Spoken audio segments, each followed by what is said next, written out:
I was halfway through my ribeye at the Texas Roadhouse on Polaris Parkway when it happened.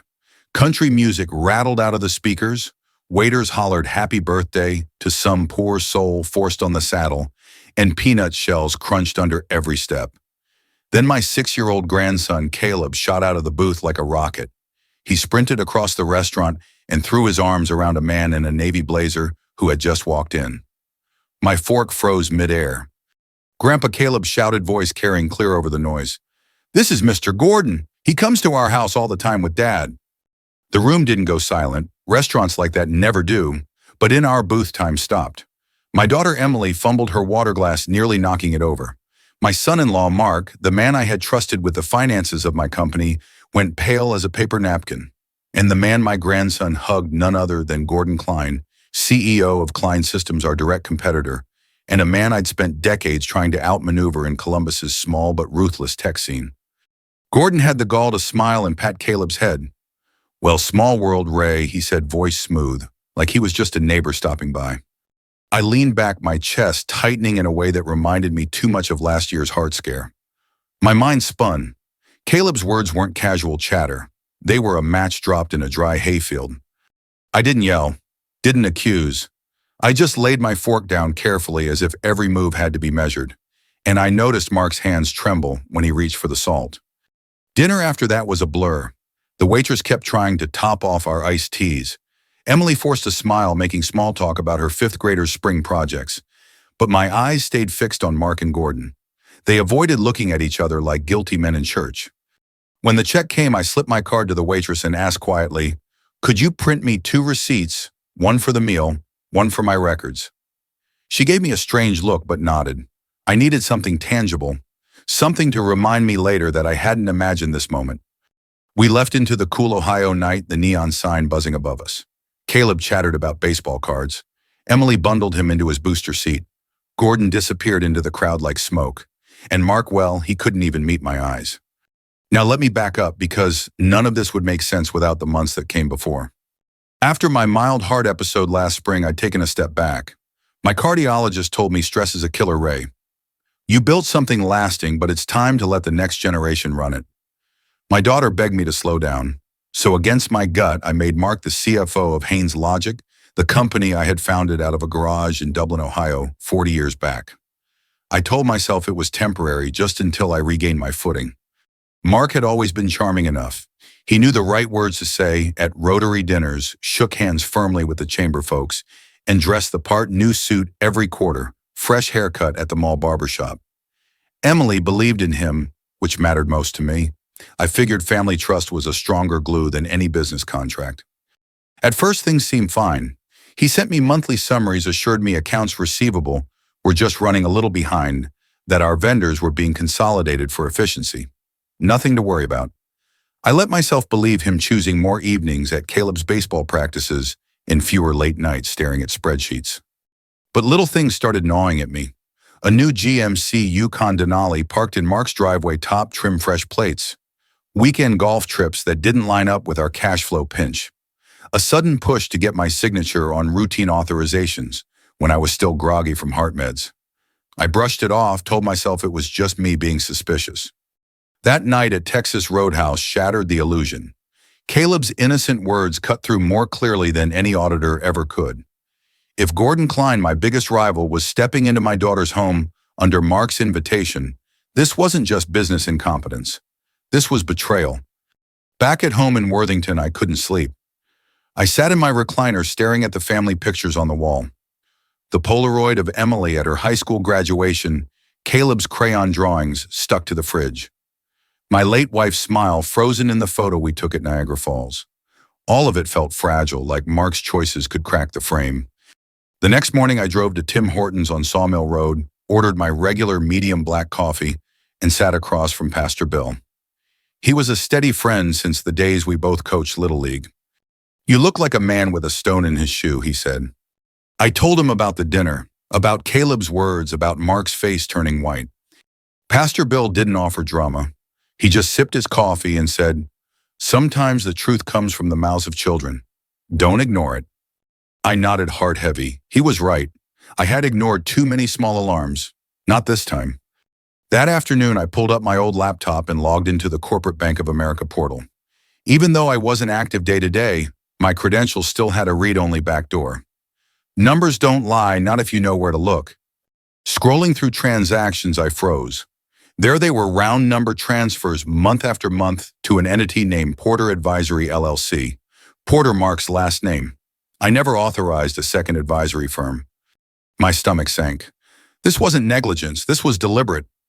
I closed the laptop and stared out the window at the Ohio spring rain tapping against the glass. The puzzle pieces had started to form a picture, and I didn't like what I saw. I picked up the phone and dialed a number I hadn't called in months. "Denise," I said when she answered, her voice steady as ever. "It's Ray. I think it's time we take a hard look at the books." She paused. "I've been waiting for this call." And right then I knew. Whatever lay ahead, I wasn't crazy. I wasn't just an old man chasing shadows. Something real was bleeding my company dry, and I was going to find out who was holding the knife. I pulled into the Kroger parking lot, early Saturday morning rain still clinging to the asphalt and silver puddles. Denise had suggested we meet there neutral ground, away from any office ears. She was already waiting in her little Honda Civic, same car she'd driven for years. I slid into the passenger seat with a cardboard tray of coffees from Tim Hortons. "You look tired," she said, accepting the cup. "Didn't sleep much," I admitted. Been replaying that dinner over and over. Caleb hugging Gordon like they were old pals. She gave me a grim nod. "Kids don't know how to lie about that kind of thing. If Gordon's been around your daughter's house, it's no coincidence." Denise wasn't the kind of woman to speculate. She dealt in numbers, records, ledgers. She slid a manila folder across to me.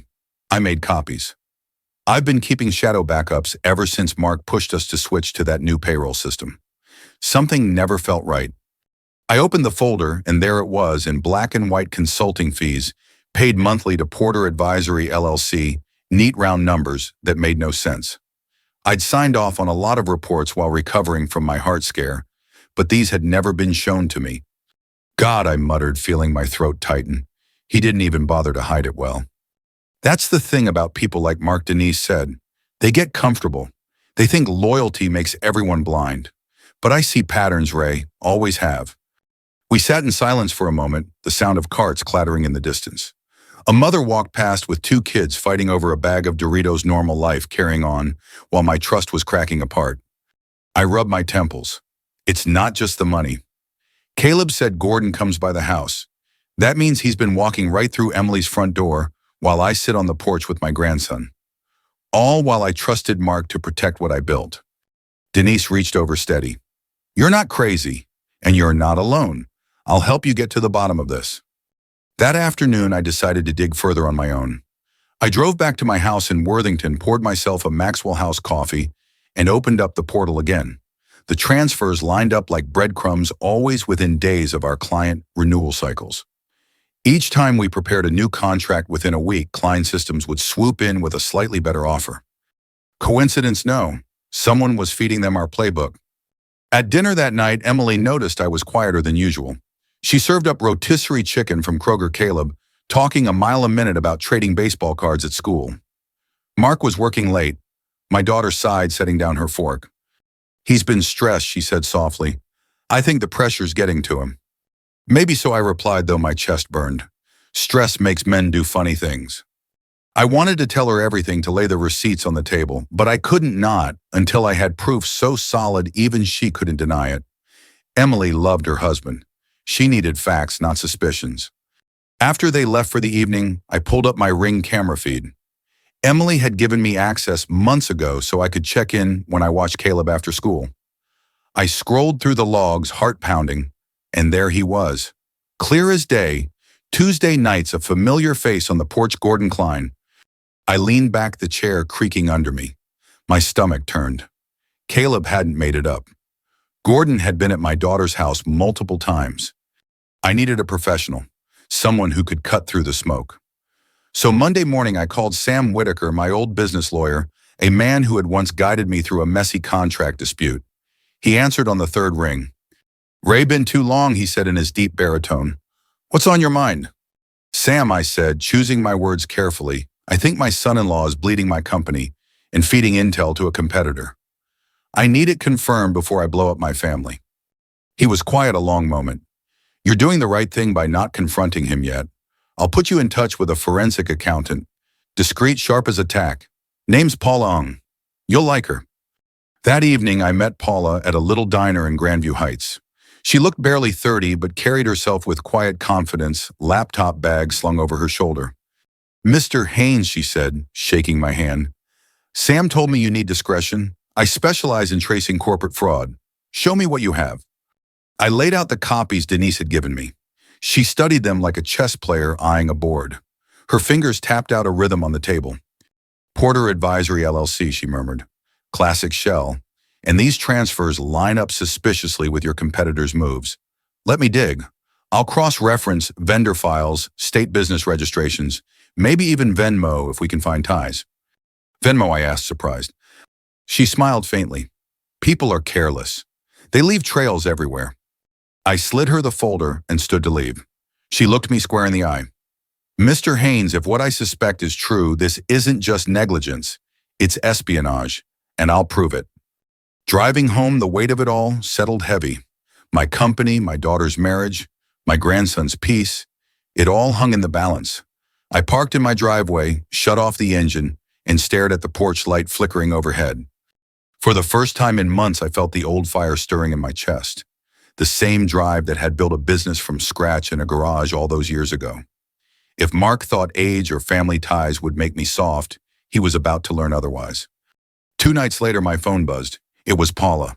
Her voice was urgent, sharp. Ray, she said, I've only scratched the surface, but I can tell you this much, you're right. This isn't a leak, it's a pipeline. I met Denise again that Saturday this time, in the dim back corner of the Kroger lot. We kept things quiet, headlights off our coffees steaming against the spring chill. She had more files stacked in the passenger seat paper instead of screens. Paper doesn't vanish when someone pulls the plug, she said, handing me a binder. I've been collecting these for months. Didn't know when you'd be ready. The binder was thick-tabbed with masking tape.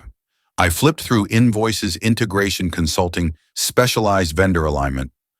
All phrases I'd never seen in our contracts before. The dates told their own story. Each consulting payment was followed like clockwork by Klein Systems, swooping in with undercut pricing. You see it, Denise asked. I see it, I said. My stomach turned. This isn't sloppy bookkeeping. It's intentional. We both jumped as a cart banged against the corral nearby. Just a teenager earbuds in rounding up strays. Normal life moving on, while mine tilted sideways. Later that afternoon, I sat on the porch at Emily's house, changing the porch bulb while Caleb rode circles on his bike. Emily stepped out with 2 glasses of iced tea. Dad, she said, handing me one. Mark's been working late a lot. He says he's got a mentor, some guy helping him learn the ropes. Gordon, I think. I nearly dropped the bulb. I steadied myself and forced my voice level. Gordon Klein. She frowned. Yeah, that's the name. Why? I sipped the tea cold against my dry throat. No reason, I lied. My chest felt like a vice. My daughter thought her husband was learning business tricks, when in truth he was selling out her father. That night back at my place, I opened the Ring camera archives again. I scrolled through the logs like a detective replaying a crime scene. Tuesday evenings, clear as daylight, Gordon's face at Emily's front door. He even carried takeout bags once, like he was family. I stared at the screen until my eyes blurred. The betrayal wasn't abstract anymore. It was on my daughter's doorstep, plain as rain. I needed hard evidence beyond camera logs. I needed to know where the money flowed. Paula was already digging, but I started poking around myself. On a hunch, I opened Emily's Venmo on her shared iPad. She never logged out, just left it on the coffee table for groceries and babysitter payments. Scrolling, I froze. Transfers from Mark to G. Klein. Not huge amounts, but regular labeled things like youth baseball fundraiser, pizza night fun drive. Cover notes so thin a child could see through them. The totals matched our consulting invoices almost to the dollar. My heart pounded in my ears. It was undeniable now. The next day I drove to see Sam Whitaker, my lawyer.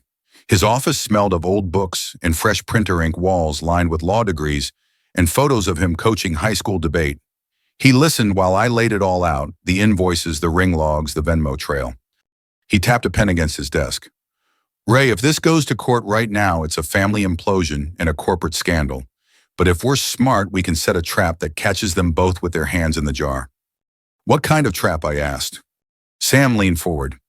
You send a unique contract to one client with a detail so distinct that it couldn't possibly be coincidence if Klein repeats it. If Mark funnels it, Gordon will use it. Then you'll have a time-stamped smoking gun. I sat back thinking. It was simple, clean. And when it shows up in Gordon's pitch. Sam smiled thinly. Then we make it public. The Chamber Awards are coming up. Both companies will be there. We'll reveal it in front of every client, every bank, every sponsor in Columbus. I thought of Emily, of Caleb, of how their world would shatter when this came out. But there was no other way. Family loyalty didn't erase betrayal.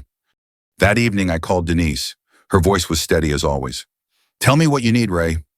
Proof, I said. Something no one can spin or explain away. She hesitated only a moment. I'll print it all.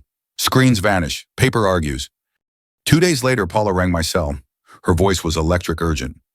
Ray, I think you should sit down. I traced Porter Advisory LLC. Guess who filed the registration? I already knew before she said it. Mark Porter, she finished.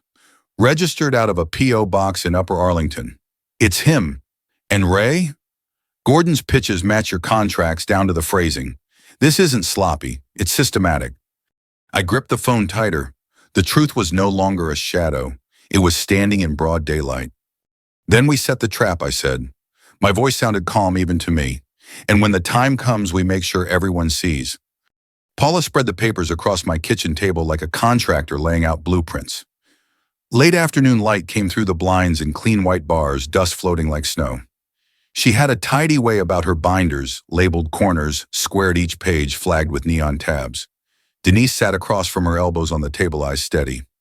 I brewed Maxwell House in the drip pot and tried to keep my hands from shaking. Let's keep this simple, Paula said. Here's how you bleed a company without tripping most alarms. She tapped the first stack. Shadow vendor. Porter Advisory LLC invoices you for integration consulting. The descriptions are vague on purpose, no deliverables, no milestones, just hours. Round numbers are a tell. They look clean to a casual glance. You pay them through your accounts payable like any other vendor. I nodded, jaw tight. And Porter Advisory is Mark. Filed to a P.O. box in Upper Arlington, she confirmed. Registered 3 months before your heart episode. Opening a shell that early shows planning, not impulse. She slid me a second stack. Timeline correlation. I overlaid your contract renewal calendar against Klein Systems quotes to your clients. See these colored bars, blue is you, red is Klein. Watch what happens within 72 hours of your internal drafts going out. I leaned in. The pattern was undeniable. Our draft terms, discount ladders, onboarding credits, a 3-month premium support waiver, were mirrored almost immediately in Klein's Just Better offers. How would Klein know what's in our drafts, I asked, though I already knew. Paula didn't smile. Step 3, information conduit. Here are your Slack logs, thank Denise for archiving. Mark Porter forward to personal Gmail.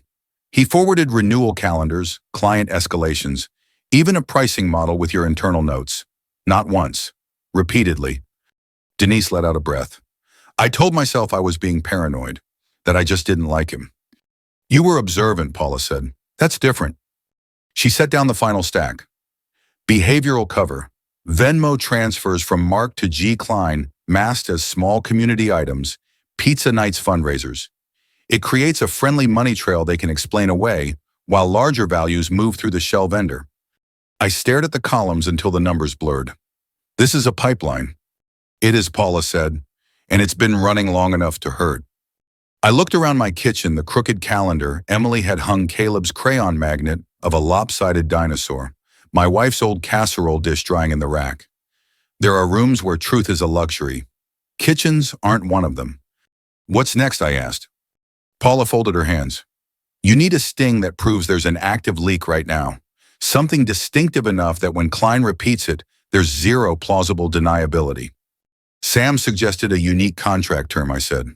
A telltale clause. Good, she said. Make it odd enough to be unmistakable, but reasonable enough that it wouldn't tank a deal. A shaped onboarding credit, say credit issued in month 2, only contingent on a 10-ticket threshold, plus a quirky service window reference. No one invents the same quirk independently. Denise was already scribbling.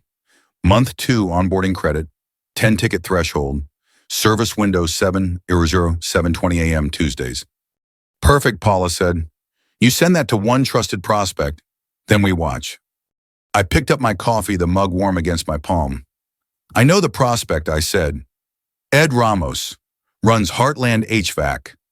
I sold him our first maintenance scheduler at a Rotary breakfast back when I was begging for trials. Ed hates leaks. He'll keep it confidential.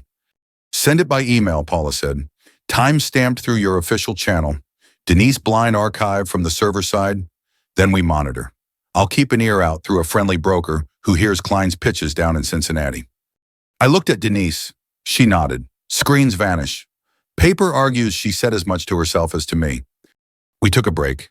I carried out 3 mismatched plates and set lemon cake slices on them, the kind Emily liked from Nothing Bundt Cakes.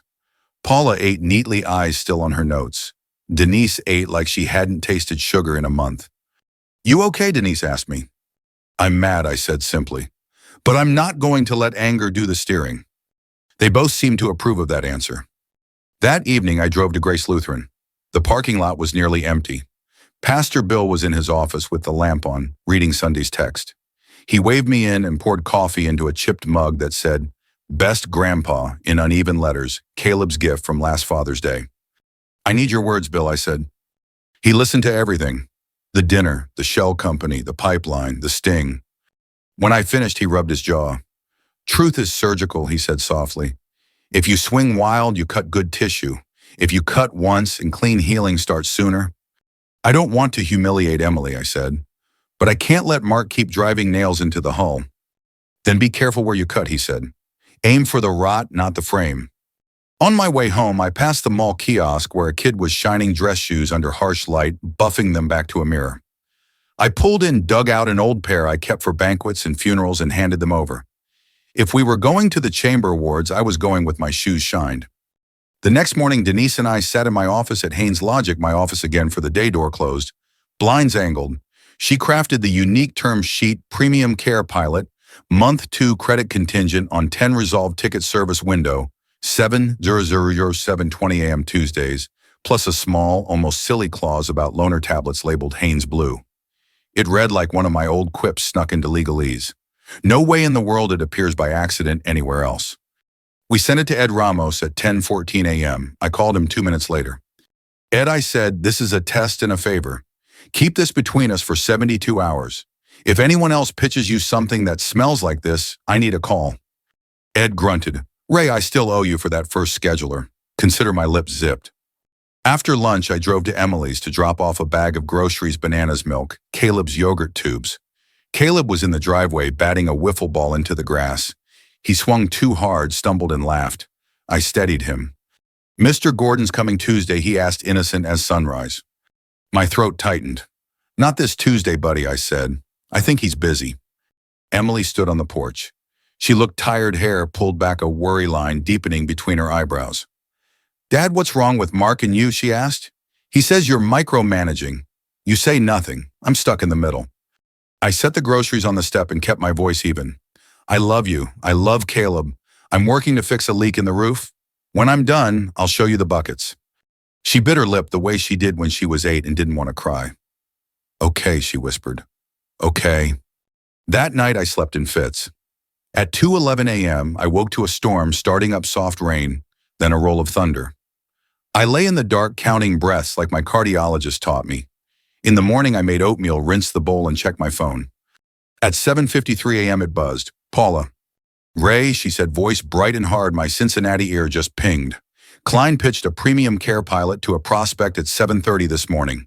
Month 2 credit 10 ticket threshold Tuesday service window. Loaner tablets labeled, wait for it, Haynes Blue. I looked out my kitchen window at the rain splotching the driveway. The cut had landed. Clean. Thank you, I said. Now we go public. She didn't ask where, she already knew. Costco smelled of roasted chickens and free sample pizza bites when I walked in that Saturday. Families pushed overflowing carts. Kids begged for churros at the food court.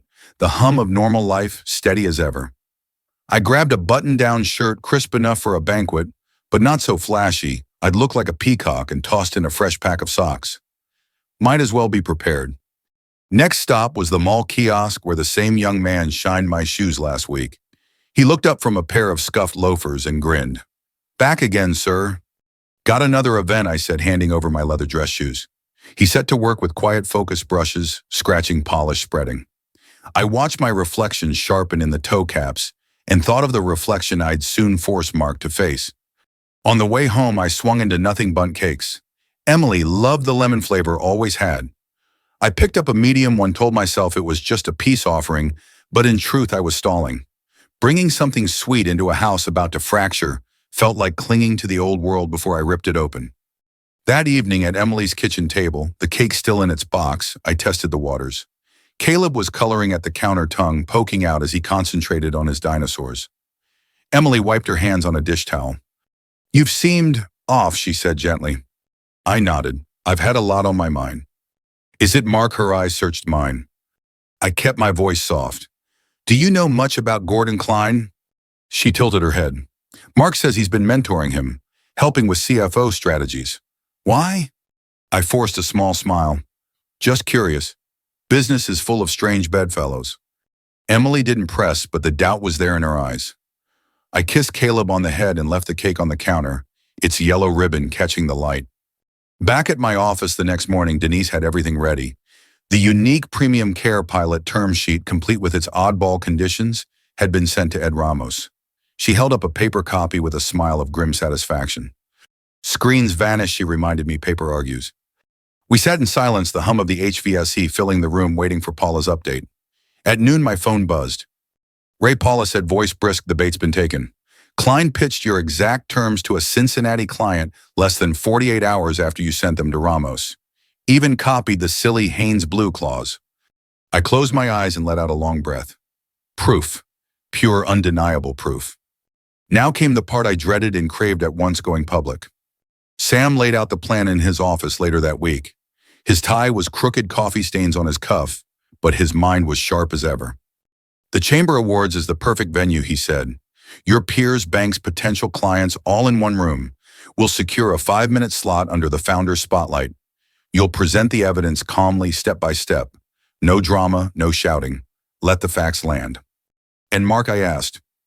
"Termination for cause served right there," Sam said flatly. "It will sting more than any private firing. And Gordon, he'll be facing legal exposure for trade secret theft." I rubbed my temples. "Emily's going to be in that room." Sam leaned back, sighing. "Better she hears it once clean than piece by piece through whispers. It'll hurt, but it'll be honest." That night I sat on my porch with Maxwell House coffee cooling in my mug. The street was quiet, kids' bikes abandoned on lawns, porch lights flicking on one by one. I thought about the man I'd been when I started Haynes Logic in a cluttered garage, hungry, stubborn, hopeful. I thought about the man I was now, 68, widowed, heart mended, but wary. Trust had always been my currency. Maybe I'd spent it too freely. Caleb's laughter drifted faintly from next door, his high-pitched squeal mixing with the thud of a wiffle ball bat. Innocence still intact for now. I set my jaw. For his sake, for Emily's, for the legacy I'd sweated into existence, I'd see this through. 3 days later, I stood in front of my mirror, tying my tie with hands steadier than I expected. The lemon cake box, now empty, sat in the trash. The shoes gleamed. The shirt was pressed. When I stepped into the lobby of the Greater Columbus Convention Center, the air smelled of carpet, shampoo, and catered chicken. Banners hung from the rafters, sponsors' names in bold letters. Gordon was already working the room, shaking hands, his laugh cutting above the chatter. Mark hovered near the bar, face tight, sipping too fast from a tumbler of bourbon. Emily waved when she saw me. She wore a navy dress, Caleb's little hand in hers. My grandson tugged her toward the dessert table, eyes wide at the trays of cookies. For a moment, I almost lost my nerve. Then Sam clapped me on the shoulder. "Showtime," he said. The ballroom smelled of overcooked chicken and cheap wine, the kind of rubber chicken banquet I'd sat through 100 times in my career. Round tables draped in white cloth, centerpieces of fake candles, flickering against mirrored bases. A local jazz trio played softly, drowned out by the hum of conversation and clinking silverware. I took my seat near the front, Emily and Caleb beside me, Mark across the table, nursing another bourbon. He looked restless, checking his phone every few minutes. Gordon worked the room with a politician's grin, clasping shoulders, whispering jokes into bankers' ears. The MC rattled off sponsor names, thanked the chamber board, then announced the founder's spotlight. That was my cue. I rose, my polished shoes catching the light, and walked to the stage. My heart thumped, but my voice came steady when the microphone found me. Good evening. For those who don't know me, I'm Ray Haynes, founder of Haynes Logic. A polite round of applause. I raised a hand for quiet. I built this company 40 years ago in a garage in Dublin. Tonight, I don't want to talk about our past. I want to talk about trust. Murmurs quieted. I clicked the remote and the first slide came up, a time-stamped email to Ed Ramos with our unique premium care pilot terms. This, I said, is a contract proposal we sent one client earlier this week. A term sheet with very particular language. Month 2 credit 10 ticket threshold, a service window of 700 to 7:20 a.m. Tuesdays, even a quirk about loaner tablets labeled Haynes Blue. A ripple of chuckles moved through the crowd at the odd phrasing. The next slide appeared a statement from a Cincinnati prospect showing Gordon's company had pitched the exact same language less than 48 hours later. Gasps. Heads turned toward Gordon, who shifted in his chair, but forced a smile. How, I asked evenly, does a competitor repeat a unique clause within 2 days of its creation, unless someone handed it to them? I advanced again. Bank of America statements filled the screen, transfers to Porter Advisory LLC, then an Ohio LLC registration showing Mark Porter as the registrant, then Venmo screenshots payments to G. Klein labeled Pizza Night and Fun Drive. Finally, security logs, ring camera captures of Gordon on Emily's porch Tuesday evenings. The room was silent except for the buzz of the projector. I turned toward my son-in-law. Mark, you had a seat at my table. You married my daughter. You sat in my company's boardroom, and you sold both for cash. Emily gasped, hand flying to her mouth. Caleb looked up confused. Mark's face drained of color. He half rose, then froze as Sam Whitaker stepped forward with an envelope. Mark Porter, Sam said clearly, his voice carrying across the ballroom. You are hereby terminated for cause. Civil complaint for breach of fiduciary duty and misappropriation of trade secrets has been filed. He set the envelope on the table in front of him. A rustle of whispers swept the room. A bank VP muttered, well, hell. Someone else hissed, knew it. Cameras from a local TV crew swiveled toward Gordon, who tried to slip toward the exit. A reporter blocked his path. Mr. Klein, care to comment on allegations of corporate espionage? Flashes popped. Gordon's smile cracked. I turned back to the audience. Betrayal isn't just about money, it's about trust. Tonight I don't ask for sympathy, I ask for vigilance. Don't ignore small leaks, they sink big ships. I paused, let the weight settle, then closed with, and in honor of the people who kept our ledgers honest, I'm announcing a new scholarship for community tech students. It will bear the name of our controller, Denise Morales, who showed more loyalty than some who shared my last name. The applause started tentative, then grew, filling the hall. Denise's eyes shone with tears she tried to hide behind her glasses. Emily sat frozen, torn between love and betrayal. Caleb tugged her sleeve, whispering something no one else could hear. As I stepped down from the stage, my knees felt weak, but my spine stood tall. Justice clean and public had landed. Sunday morning sunlight slanted through the blinds in my Worthington kitchen. The coffee pot burbled, filling the air with that familiar Maxwell House aroma. I folded open the Columbus Dispatch, and there it was, a photo of me at the podium, hand raised mid-sentence with the headline, Haynes Logic Exposes Espionage at Chamber Awards. My phone buzzed nonstop, old Rotary friends, former clients, even Pastor Bill. Messages poured in. Proud of you, Ray. About time someone stood up to Klein. Stay strong. I muted it, set it face down, and focused on the coffee in my cup, steady and hot against my palms. Around 10, Emily pulled into my driveway, Caleb clutching his stuffed dinosaur in the back seat. She walked slow to the porch, eyes swollen like she hadn't slept. She carried a Kroger sack of oranges, set it down between us on the steps. Dad, she whispered, why didn't you tell me sooner? I sighed, looking out at the damp grass. Because you needed proof, not suspicion. You love him. I couldn't come to you with half a story. Her voice cracked. Caleb heard everything last night. He keeps asking why Daddy was so mad. I put a hand on her shoulder. Tell him Daddy made mistakes and grown-ups have to face the consequences. That's enough for now. She nodded, tears spilling. Caleb wandered up the steps, tugged my sleeve. Grandpa, will you still come to my game? You bet I will, I said, ruffling his hair. Every one of them. The week rolled on. Lawyers called. Mark's attorney began negotiating restitution, equity, forfeited repayment schedules, gag clauses. Gordon's name hit the business pages, alleged trade secret violations, dogging every article. Clients who once wavered doubled down with me. Trust lost on one side became loyalty gained on the other. At the office, I promoted Denise to CFO. She walked into the corner office box of pens in hand, shaking her head. Never thought I'd sit here. You earned it, I told her. Not with blood, not with name, with loyalty. That Sunday at Grace Lutheran, the potluck table sagged under green bean casserole, store-brand rolls, and Jell-O molds. Pastor Bill said grace, then motioned me forward. Ray's got something to share. I cleared my throat. Friends, family, neighbors. You know pieces of what happened. I won't rehash it. I'll just say this: trust is precious, but it's not blind. Trust but verify. Family needs boundaries, same as business. Forgiveness is a door you can open later, but first fix the roof so the rain doesn't ruin the house. Heads nodded, a few clapped. Someone muttered amen. We ate, we talked, the world moved on. Later that afternoon, I sat in the aluminum bleachers at Caleb's t-ball game. Sunlight glinted off the chain-link fence, the smell of cut grass and concession stand popcorn in the air. I sipped from a paper cup of weak coffee content. Caleb waved from the outfield, his glove 2 sizes too big, his grin wide enough to erase the week. Life wasn't spotless. Emily had a long road ahead. Caleb would have questions. But the storm had passed and the roof still stood.